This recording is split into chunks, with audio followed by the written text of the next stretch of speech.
Hello, Lake Nokomis Lutheran. It's Pastor Sarah here. I have been thinking about stories this week. Last Sunday, during our announcements, I told you that my brother made this comment that this thing had happened, and he said, "You know what? One day this will just be a really good story we tell."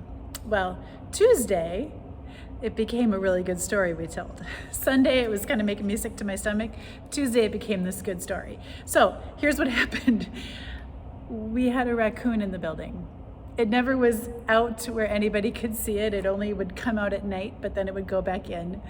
And we figured out this by finding lots of little different bits of evidence all over the place. And so Tuesday, it was caught and all was good.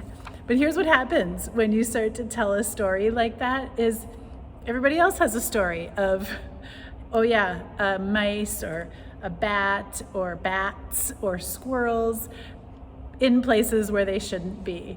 You start to tell a story that's relatable enough and everybody has a story to tell. And I guess that's the power of stories. I was reading this new book by Ann Patchett this week called Tom Lake, and in that book she says, the stories that are familiar will always be our favorite. And that doesn't mean we lived every story. It means we can relate to them, right?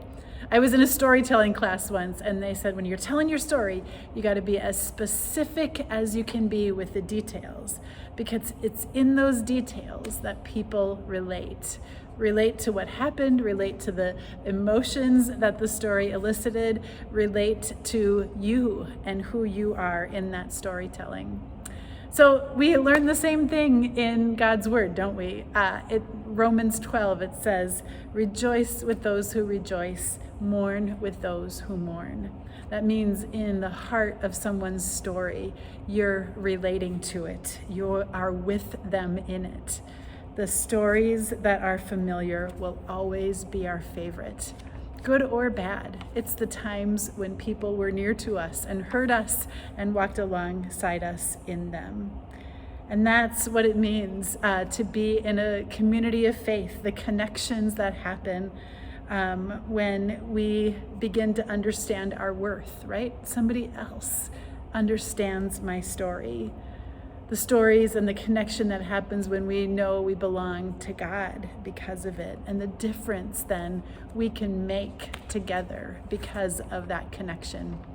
So that's why we gather. We look forward to seeing you in worship on Sunday, where we will together share the stories of our faith, rejoice with those who rejoice, and mourn with those who mourn. Be well, take care. If you're going to the state fair, have a great time.